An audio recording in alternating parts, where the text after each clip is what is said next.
Di bulan yang spesial ini, yaitu bulan Agustus, saya ingin mengajak saudara untuk merenungkan bagaimana hidup di dalam kemerdekaan, saudaraku. Bulan ini adalah bulan yang sangat spesial buat bangsa kita, karena di tanggal 17 bangsa kita memproklamirkan kemerdekaannya, saudaraku. Dan bulan ini juga spesial buat saya pribadi. Ya, karena kemerdekaan saya juga. Ya, maksudnya kemerdekaan keluar dari rahim. Ya, oke. Nah, coba kita simak sejenak di Yohanes 8. Yohanes 8 ayat 31, 32, dan 36. Yohanes 8 ayat 31, saya bacakan. Maka katanya kepada orang-orang Yahudi yang percaya kepadanya, jikalau kamu tetap di dalam firman-Ku, kamu benar-benar adalah murid-Ku. 32 kita baca sama-sama, 2, 3. Dan kamu akan mengetahui kebenaran, dan kebenaran itu akan memerdekakan kamu. Loncat ke ayat 36, kita baca sama-sama.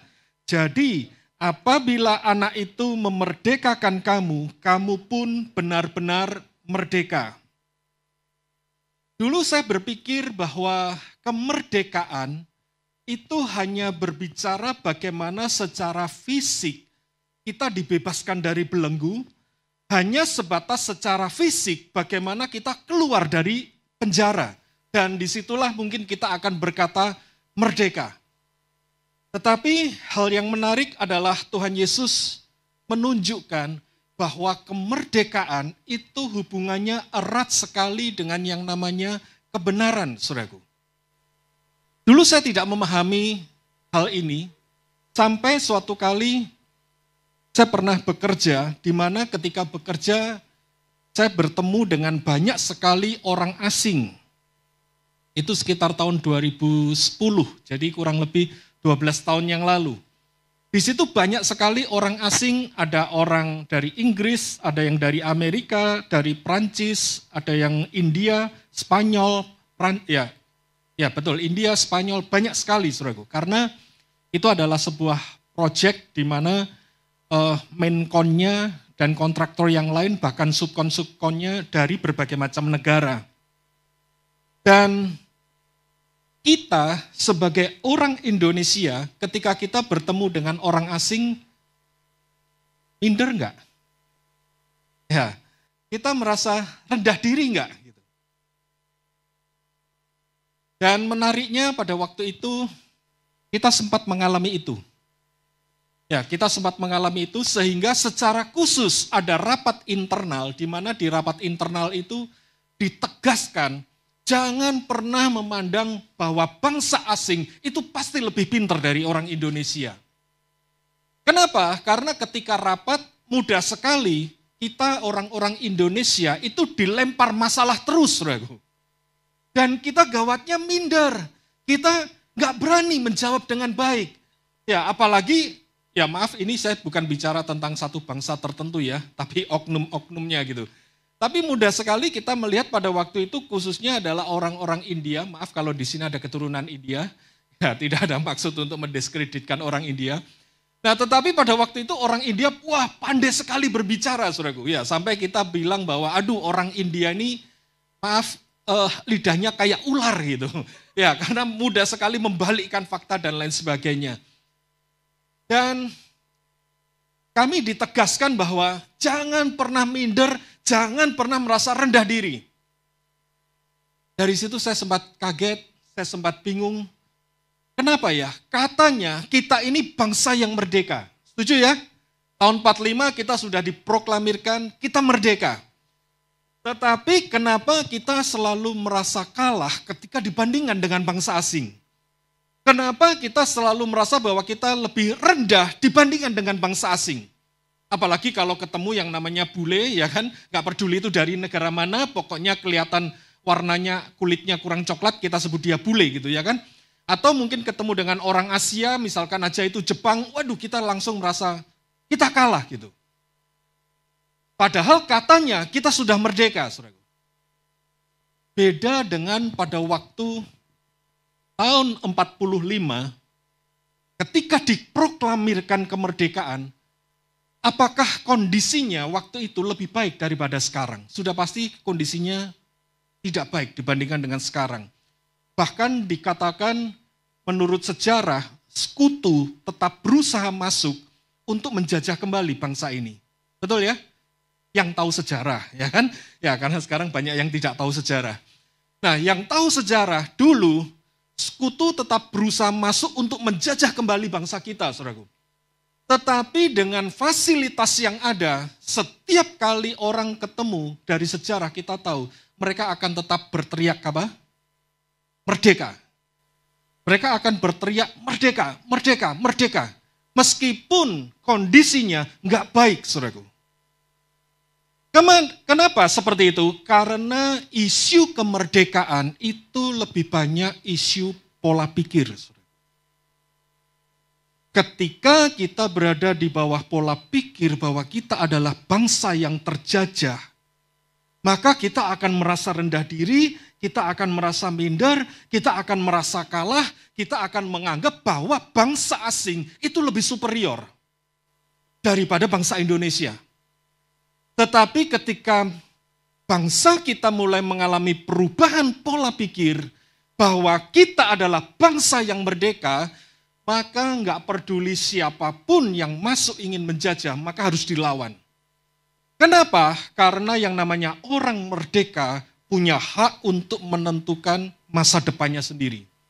Dia bukan orang lagi yang kalah, tetapi dia orang yang bebas untuk menghirup kemerdekaan, saudaraku. Nah, makanya menarik sekali Tuhan Yesus bilang bahwa kalau engkau tahu kebenaran, maka kebenaran itulah yang akan memerdekakan. Kenapa? Karena kebenaran itu berbicara tentang perubahan pola pikir. Ketika kebenaran datang, kebenaran engkau izinkan merubah pola pikirmu, bahwa engkau adalah orang yang merdeka, maka engkau benar-benar merdeka, saudaraku. Dan Yesus datang untuk itu. Yesus datang untuk membebaskan kita dari segala macam bentuk penjajahan iblis, saudaraku. Nanti saya akan tunjukkan lebih jauh. Yesus berusaha membebaskan kita, makanya dikatakan kalau anak manusia memerdekakan kamu, kamu benar-benar merdeka, saudaraku. Gawatnya, banyak orang percaya, banyak orang Kristen tidak mau merdeka, saudaraku. Ya, nanti kita akan lihat lebih jauh. Kenapa saya bilang begitu? Banyak orang Kristen lebih suka dengan kondisinya yang tetap terpuruk, yang tetap terjajah oleh iblis, saudaraku. Dia nggak mau merdeka. Kenapa? Karena kalau merdeka, maka dia harus berani memandang bahwa masa depannya itu baik di tangan Tuhan. Berapa banyak orang Kristen lebih suka melihat bahwa hidupnya terpuruk, masa lalunya buruk, dibandingkan bahwa dia punya masa depan yang baik di tangan Tuhan. Kemerdekaan selalu mengajak kita itu optimis dengan masa depan. Makanya kalau kita lihat film-film tentang perang, ya kan? Termasuk bagaimana kemerdekaan bangsa kita. Kondisinya buruk gak? Buruk kondisinya. Bangsa kita belum punya apa-apa. Bahkan sampai dikatakan melawan satu senjata yang sangat ikonik, yaitu bambu runcing, saudaraku. Apakah bambu runcing itu sakti? Enggak juga. Tetapi itu menunjukkan bahwa memang kita enggak punya apa-apa sebagai modal kemerdekaan. Kita enggak punya gitu. Yang kita punya hanyalah pola pikir yang berubah, semangat yang membara bahwa kita merdeka. Itu aja. Berbekal dengan semangat yang luar biasa seperti itu, akibat perubahan pola pikir, saudaraku, maka muncullah bambu runcing. Kita melawan dengan bambu runcing. Dengan kata lain, gak peduli dengan fasilitas apapun juga. Kalau kita harus berperang, kita berperang. Kenapa? Karena kita bangsa yang merdeka. Amen. Nah, saya akan mengajak saudara untuk kita melihat kisah Gideon. Kisah Gideon ini menarik banget. Bahkan menurut saya, Gideon adalah potret orang Kristen yang selalu merasa dirinya kalah. Makanya tadi saya bilang begitu. Gideon hidup pada masa di mana banyak sekali bangsa-bangsa di sekitarnya itu berusaha menjajah Israel. Dikatakan setiap kali mereka menanam, datang berbagai macam tentara dari Midian, ya dari bangsa yang lain, berusaha memporak-porandakan panennya. Akhirnya mereka ketakutan dan mereka selalu sembunyi. Itu terjadi bertahun-tahun, saudaraku. Mereka ketakutan menghadapi bangsa-bangsa asing dan mereka selalu sembunyi. Mereka menjadi bangsa yang terjajah. Mereka menjadi bangsa yang merasa tidak mampu. Sampai pada satu titik akhirnya mereka menjerit kepada Tuhan. Unik ya, orang Kristen itu kalau kepepet juga baru menjerit sama Tuhan. Tenang aja, itu warisan bangsa Israel. Ya, warisan nenek moyang memang begitu. Ya. Begitu kondisi tertekan, baru menjerit sama Tuhan. Nah, ketika mereka menjerit sama Tuhan, maka Tuhan mulai memilih seseorang. Ini menarik banget. Kenapa? Karena cara kerja Tuhan untuk membebaskan kita, untuk melepaskan kita, Tuhan pakai cara membangkitkan kita. Bukan kita dibiarkan saja dan kemudian muncullah dari planet lain, ya kan, entah itu Klaken, entah itu Thor, ya kan, dari planet lain untuk membebaskan kita. Enggak. Tuhan selalu bekerja dengan cara membangkitkan dirimu, saudaraku. Itu cara kerja Tuhan. Makanya Tuhan mendatangi yang namanya Gideon. Siapakah Gideon ini? Saya lebih tertarik sebetulnya melihat bahwa Gideon ini pengecut, saudaraku. Kenapa saya sebut pengecut? Kita nanti lihat ya ciri khasnya ya. Kalau kita tahu ciri khasnya, kita akan sebut kalau kita lihat di film pengecut dia. Kenapa pengecut? Dia penakut dan dia berusaha untuk lari. Dia nggak mau. Jangan aku Tuhan, jangan aku. Jangan aku. Bukan aku Tuhan. Emangnya aku ini siapa Tuhan? Coba kita lihat ya, yaitu di Hakim-Hakim 6. Ayat yang ke-12.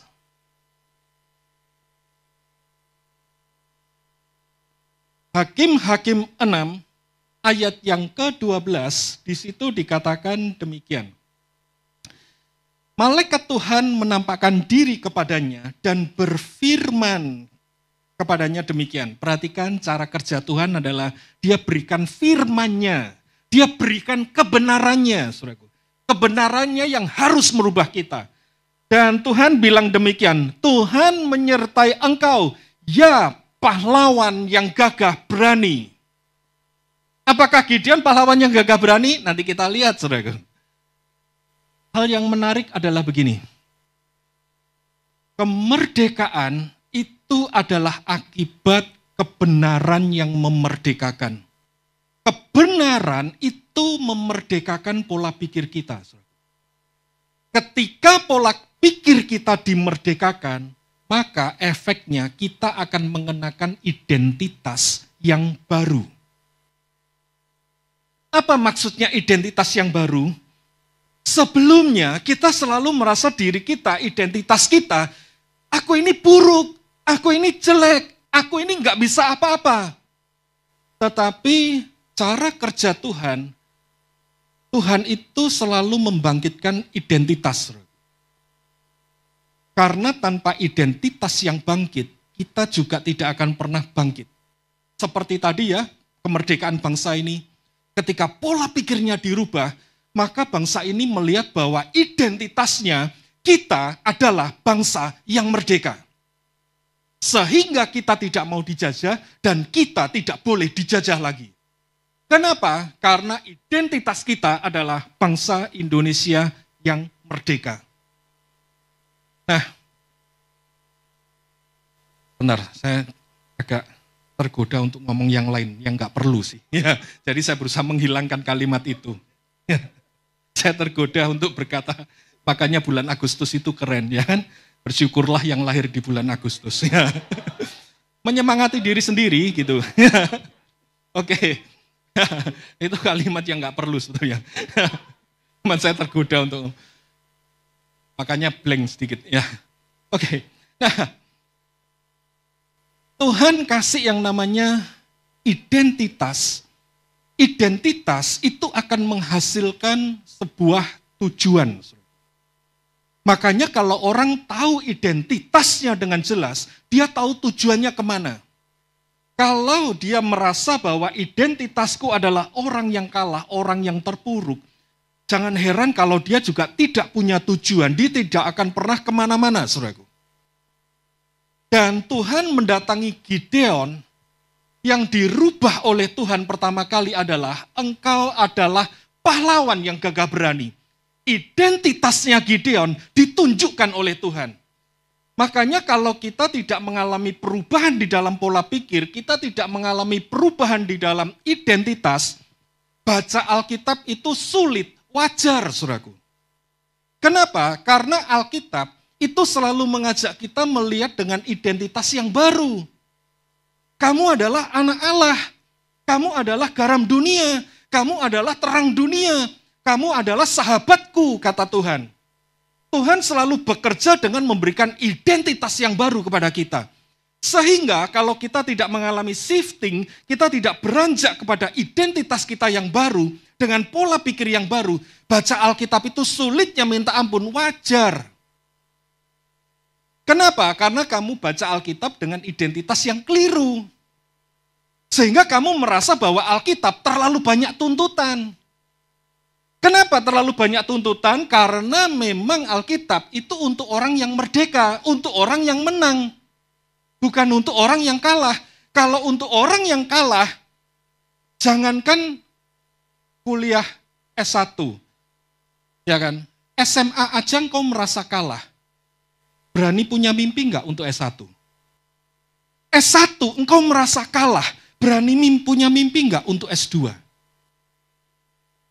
Ketika identitas kita merasa kalah, kita enggak akan berani untuk memandang jauh ke depan.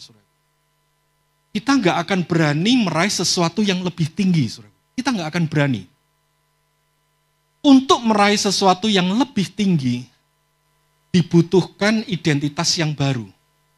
Engkau sebagai karyawan, ceklok aja engkau enggak disiplin. Berani enggak engkau punya mimpi, aku akan menjadi direktur? Apa? Nah, kita akan berani punya mimpi yang tinggi ketika kita mengenakan identitas yang baru. Aku karyawan yang disiplin, aku karyawan yang rajin bekerja, aku karyawan yang punya high achievement. Ketika engkau berani menetapkan sesuatu yang baru dalam dirimu, engkau akan punya keberanian untuk bermimpi.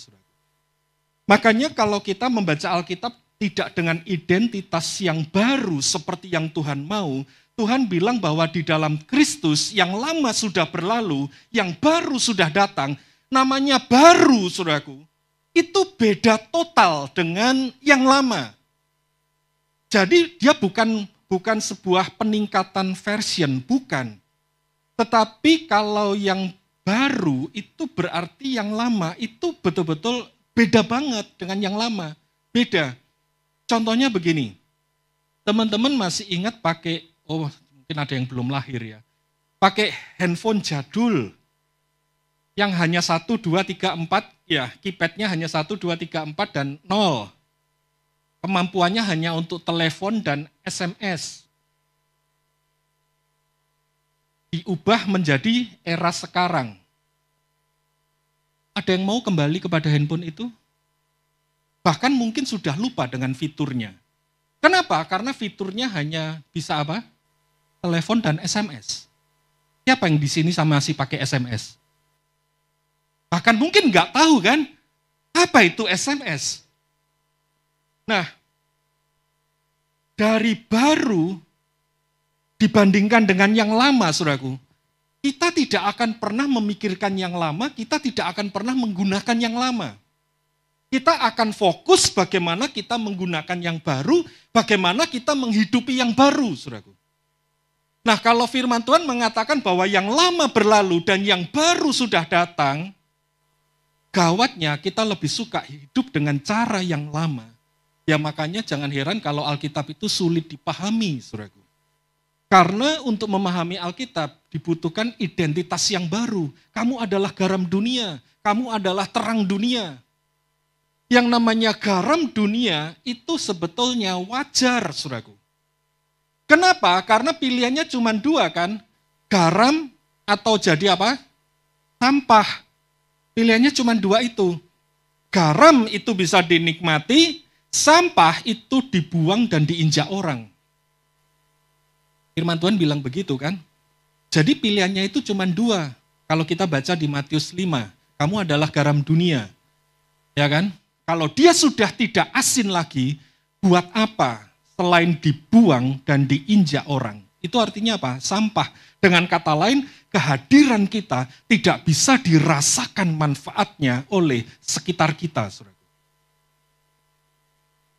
Nah, kalau kita sadar bahwa aku adalah garam dunia, berarti dimanapun aku berada, aku harus bisa dirasakan manfaatnya. Nah, kita kembali kepada Gideon. Ketika Tuhan berjumpa dengan Gideon, Tuhan langsung menetapkan sebuah identitas. Kamu adalah pahlawan yang gagah berani.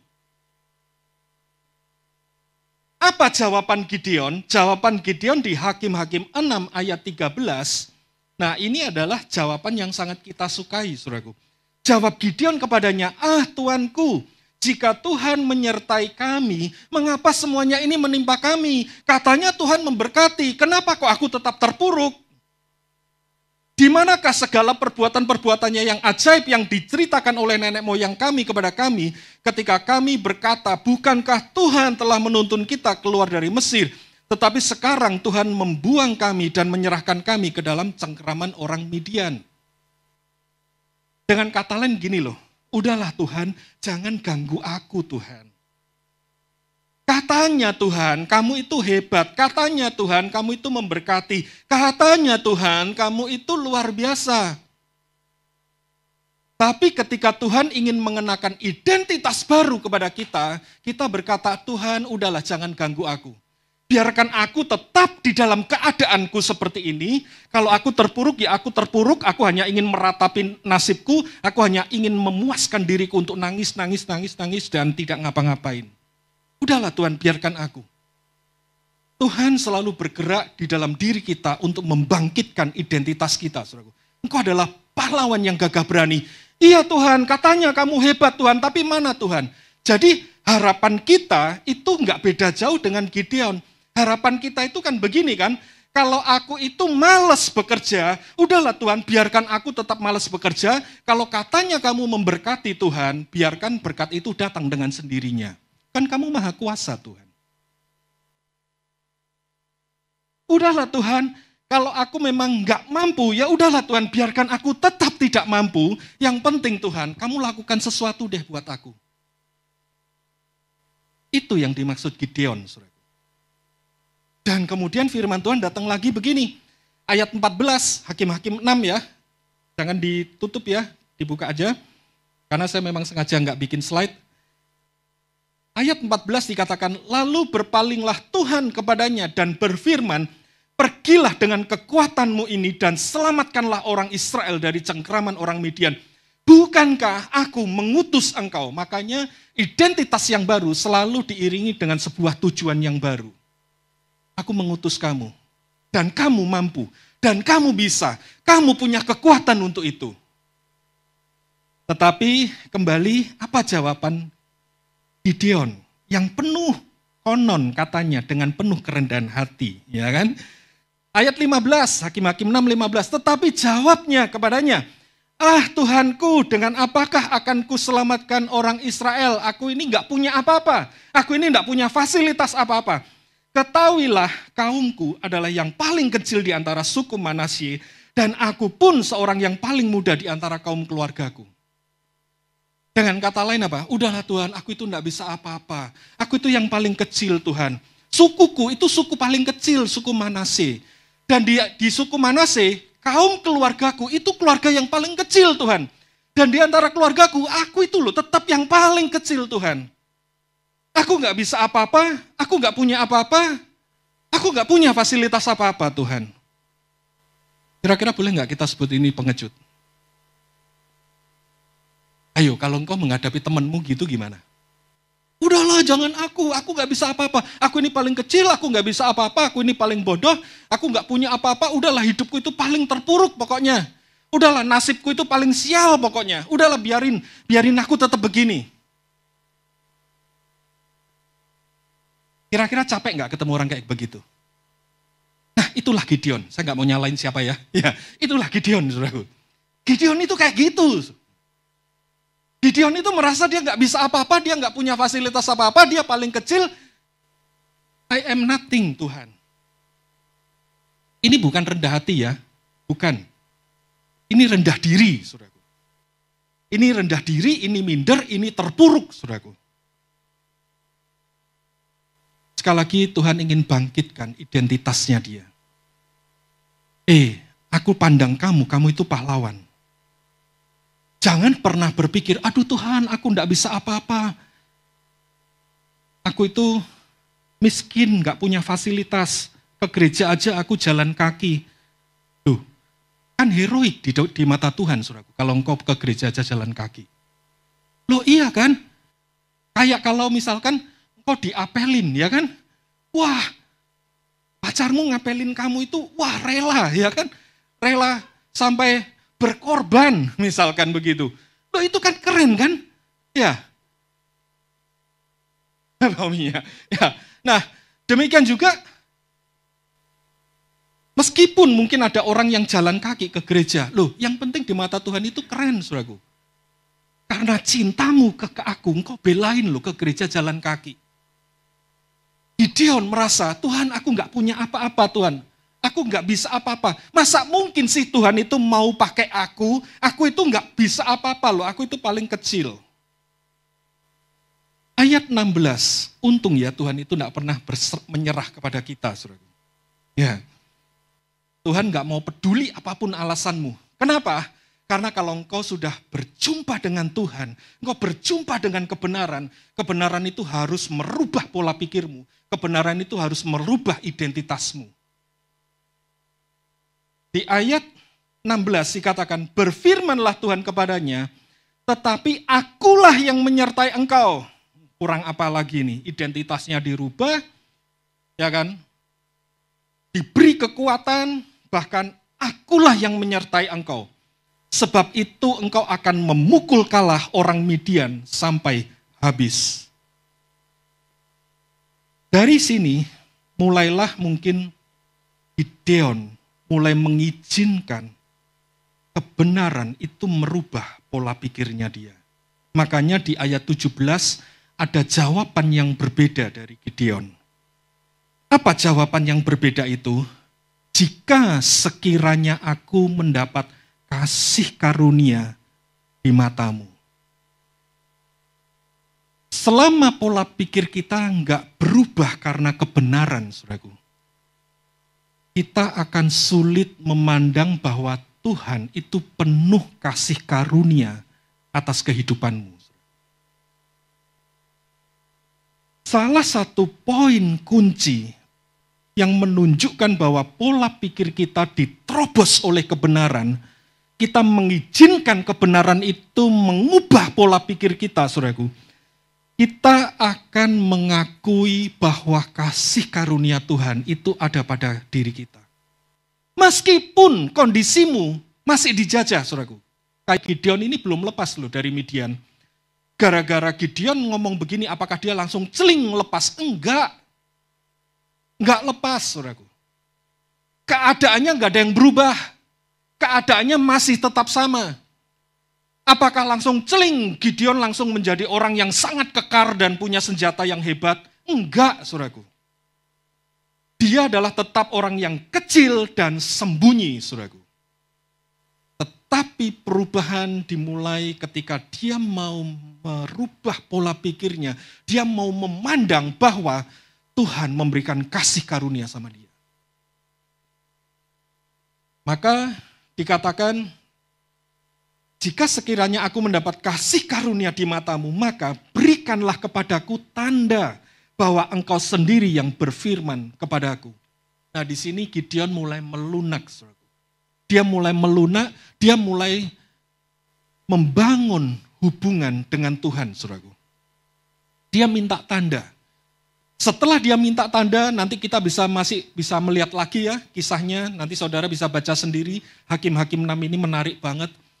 Bagaimana Gideon mau perang pun, dia masih sangat ketakutan.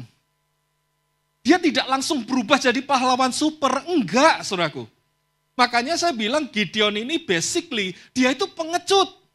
Gak ada ubahnya seperti saya. Gak enak kalau ngomong saudara, ya kan?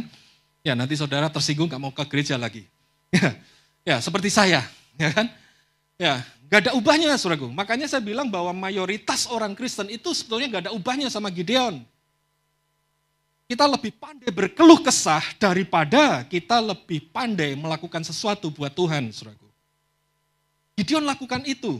Ketika dia mau berperang pun dia masih sangat ketakutan, dia masih minta tanda lagi. Dia masih nguji Tuhan. Benarkah Tuhan ini ngutus aku? Benarkah Tuhan ini menyertai aku? Dia masih sangat ketakutan, saudaraku. Tapi sekali lagi, Tuhan bergerak dengan mengubah identitasnya. Tuhan bergerak dengan mengubah destininya dia, saudaraku. Bahwa akulah yang mengutus kamu. Makanya ciri khas orang yang tetap terpuruk di dalam penindasan, saudaraku. Dia tetap mencintai keadaannya seperti sebelumnya. Udahlah, aku memang begini. Udahlah, aku memang gak bisa apa-apa. Dia tetap mencintai itu, saudaraku. Dan dia sangat sulit untuk melihat kehadiran Tuhan di dalam hidupnya dia. Dan dia akan lebih suka melihat bahwa identitasnya dia adalah orang yang kalah, dia bukan siapa-siapa. Ini bukan rendah hati, bukan ini rendah diri, saudaraku. Ini problem, saudaraku. Tetapi ciri khas orang yang merdeka, saudaraku, dia ingin yang namanya masa depan seperti yang Tuhan tetapkan. Dia sadar bahwa identitasnya dia itu udah berbeda. Aku adalah garam dunia, aku adalah terang dunia, aku adalah sahabat Tuhan, aku adalah seorang murid. Ya makanya di SMCC kenapa sih? Pakai identitas murid, saudaraku. Karena kita berharap itu kembali seperti zaman para rasul, saudaraku. Di mana setiap orang yang percaya itu memakai identitas dirinya, itu murid. Artinya apa? Tuhan, aku mau belajar dari kamu, Tuhan. Kenapa? Karena aku murid. Aku bukan pengunjung gereja, bukan. Kalau kita pakai identitas, aku adalah pengunjung gereja, jangan heran kalau kita hanya sekedar datang, duduk, pulang, nggak ngerti apa-apa. Yang penting di hadapan manusia, kita sudah absen. Aku sudah datang ke gereja. Apa ada perubahan dalam diriku? Enggak ada. Enggak apa-apa. Aku kan rendah hati. Itu rendah diri, saudaraku, sekali lagi. Kayak Gideon. Ya kan? Kayak Gideon, dia rendah diri. Ya kaumku paling kecil. Dari suku yang paling kecil. Dan di keluarga pun aku yang paling kecil. Aku bukan apa-apa. Nah Tuhan ubah semuanya, saudaraku. Sebagai penutup, saya ingin mengajak saudara untuk melihat bagaimana iblis itu mendatangi Tuhan Yesus. Makanya saya tadi bilang bahwa iblis itu ingin tetap menjajah kita, saudaraku. Suatu kali ketika Yesus dicobai di padang gurun, saya minta tambahan waktu sedikit ya. Ketika Tuhan Yesus dicobai di padang gurun, iblis datang kepada Yesus. Dan apa yang dilakukan iblis? Yang pertama yang dilakukan iblis ingin menghancurkan identitasnya Yesus. Iblis selalu berkata demikian. Coba lihat ya, Matius 4. Matius 4 ayatnya yang ketiga. Lalu datanglah si pencoba itu dan berkata kepadanya, jika engkau anak Allah, yang dites pertama kali oleh iblis apa? Identitasnya. Katanya kamu anak Tuhan. Oke, kamu anak Tuhan ya, berarti hebat ya, Tuhanmu maha kuasa ya. Oke, kalau kamu anak Tuhan, coba dong, kan kamu lapar. Ubah aja. Batu ini jadi roti. Ya, bukan dibalik, ya kan? Ya. Tapi ubah aja batu ini jadi roti. Kalau kamu anak Allah. Bagaimana triknya iblis? Yang pertama, iblis serang identitasmu. Setelah iblis serang identitasmu, iblis berusaha memporak-porandakan prinsip-prinsip di dalam hidupmu. Kenapa prinsip-prinsip di dalam hidupmu? Karena Tuhan Yesus bilang, manusia hidup bukan dari roti saja, tapi dari apa? Firman. Dari setiap perkataan. Iblis berusaha mengesampingkan bahwa urusan manusia, kebutuhan manusia itu makan. Saya mau beritahu saudaraku, sesuai yang Yesus katakan, manusia itu lebih butuh firman, lebih butuh kata-kata, bukan butuh makanan, saudaraku. Makanan itu tidak prioritas. Kata-kata yang butuh. Gak percaya? Coba ya.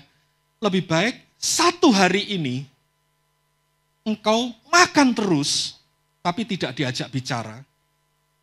Atau lebih baik, diajak bicara oleh siapapun, makan seperlunya. Pilih yang mana, saudaraku?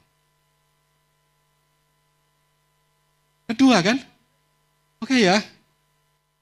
Loh, ada di sini yang mau milih makan terus.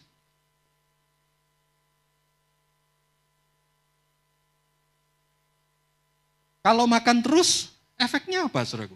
Gak ada yang ngajak ngomong. Gak ada. Oke lah, kamu gak usah ngomong. Karena kamu gak butuh firman, kamu gak butuh kata-kata, kamu hanya butuh roti. Makan aja terus. Efeknya apa? Bukan hanya gendut, saudaraku, bukan hanya mual. Efek yang lain-lain, siap-siap dengan penyakit yang lain, saudaraku. Makan aja terus, makan. Kan katanya manusia butuh makan, ya kan? Makan aja terus, makan. Suplai terus, makan. Banyakin tepungnya, kan roti kan? Ya, banyakin tepungnya, banyakin karbohidratnya, banyakin gulanya, saudaraku. Hancur hidup kita. Kenapa? Karena manusia itu memang didesain, dia butuh kata-kata, saudaraku. Makanya yang bisa menghancurkan manusia itu adalah kata-kata yang mematikan. Itu yang bisa menghancurkan manusia. Demikian juga yang bisa menghidupkan manusia itu kata-kata yang membangun.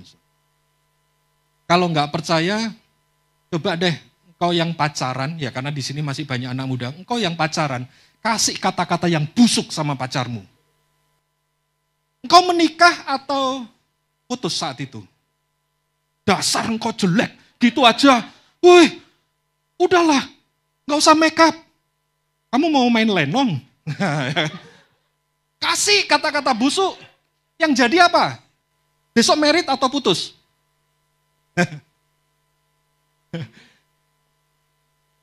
Kata-kata busuk tidak pernah membangun kehidupan, saudaraku. Yang bisa membangun kehidupan itu bukan roti saja, bukan. Itu firman, itu kata-kata, saudaraku. Tetapi iblis berusaha mengesampingkan. Kita bisa terkesampingkan seperti yang iblis mau kalau kita goyah dengan identitas kita, saudaraku. Makanya iblis serang terus identitasmu. Ketika iblis gak berhasil di situ, iblis cobain lagi. Jika engkau anak Allah, oke deh lakukan lagi yang lain. Iblis berusaha serang, saudaraku. Terus identitas kita. Makanya hati-hati. Makanya kalau identitas kita terserang oleh iblis, kita akan mempertanyakan firman. Seperti cobaan iblis yang kedua sama Tuhan Yesus. Yaitu apa? Udah deh, tak taruh di tempat yang paling tinggi. Katanya menurut firman, kenapa kok iblis bilang sekarang menurut firman? Karena jawaban Yesus yang pertama ngomong no firman. Bahwa manusia lebih butuh firman. Oke deh, tak kasih firman. Katanya menurut kitab Mazmur, kalau engkau menjatuhkan diri, malaikatnya pasti akan menantang kau. Loh itu kitab Mazmur loh, teman-teman. Tapi ternyata Yesus bilang, jangan kau mencobai Tuhan Allahmu. Dengan kata lain begini loh, kalau identitas kita goyah, bagaimana sih caranya kita mencobai Tuhan? Cara mencobai Tuhan itu simple, yaitu kita akan mempertanyakan firman itu sendiri. Iblis itu sering menggunakan firman untuk menjebak kita. Yesus aja dijebak dengan firman, apalagi kita. Makanya gawat banget ketika kita dijebak, kok aku rasanya teringat ya, bahwa kita harus lebih banyak tidur. Karena ketika kita tidur, Tuhan melakukan apa? Memberkati, ya kan? Tuhan memberkati waktu kapan? Tidur. Bukan firman-Nya sendiri yang ngomong. Kenapa engkau nggak pernah berpikir bahwa iblis sedang membisikkan itu di telinga kita? Sehingga tujuannya apa? Kita jadi pemalas. Dan gawatnya kitab Amsal bilang, pemalas itu saudaranya siapa? Iblis, saudaranya si perusak. Apa sih maksudnya firman di Mazmur bahwa Tuhan itu memberkati pada waktu tidur? Artinya itu, Tuhan itu akan menjaga hidupmu, memberkati hidupmu 24 jam. Sehingga kamu tidak perlu khawatir. Kalau kamu harus tidur, tidurlah dengan nyenyak. Jangan kamu khawatir. Kenapa? Karena Tuhan yang berjaga-jaga atas hidupmu. Itu persis seperti yang Tuhan Yesus katakan, jangan kamu khawatir. Karena Bapamu itu memelihara kamu. Karena gara-gara kekhawatiran, orang menjadi risau atas hidupnya, dia nggak bisa tidur, dia nggak bisa ngapa-ngapain. Kenapa? Karena di pikirannya Tuhan tidak melakukan apapun. Saya selesai di sini, karena kelihatannya IO mulai gusar. Ya, karena saya menjadi terlalu lama. Intinya adalah, saudaraku, biarkan kebenaran itu menerobos pola pikirmu. Izinkan, setiap kali kita baca firman, izinkan firman itu terobos pola pikir kita, saudaraku. Jangan kita bentengi pola pikir kita, jangan. Aduh Tuhan, aku itu bukan siapa-siapa, kayak si Gideon. Aduh Tuhan, aku itu nggak mampu, musuhku itu terlalu gede Tuhan. Takut aku menghadapi musuhku. Setelah Tuhan terobos pola pikir kita, beranilah memandang identitas kita seperti apa kata Tuhan, identitas yang baru. Dan hiduplah di dalamnya. Kenapa? Karena identitas yang baru itu akan menghasilkan sebuah tujuan. Makanya orang yang merdeka itu selalu pandang ke depan. Orang yang merdeka itu tidak pernah hidup di masa lampau, enggak pernah. Kenapa? Karena kita sudah merdeka. Ada di sini yang kuliah tetap ingin menjadi seperti anak SD, ada? Enggak ada kan? Dengan kata lain begini loh, kalau engkau sudah dimerdekakan, engkau tidak akan pernah memandang ke belakang, engkau tidak akan pernah berusaha hidup seperti dulu, saudara. Saya kasih izin satu ilustrasi lagi ya. Kemerdekaan itu apa? Ya. Misalkan kau belajar matematika. Waduh, soalnya sulit, sulitnya minta ampun. Sulit. Engkau nggak bisa pecahkan itu. Tiba-tiba dosenmu bilang, pakai rumus ini. Dan rumusnya ternyata simple. Ketika engkau pakai rumus yang simple itu, kau menjadi tercerahkan, merasa merdeka enggak? Langsung kita tahu kan, wah ternyata soal yang sulit seperti ini, ternyata memecahkannya simple banget. Itulah kebenaran yang memerdekakan. Kau dimerdekakan oleh sebuah kebenaran. Mari kita berdoa.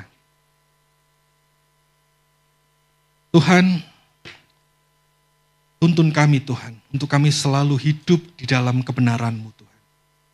Dan biarlah kebenaran-Mu yang senantiasa memerdekakan setiap kami. Dalam nama Tuhan Yesus. Amin.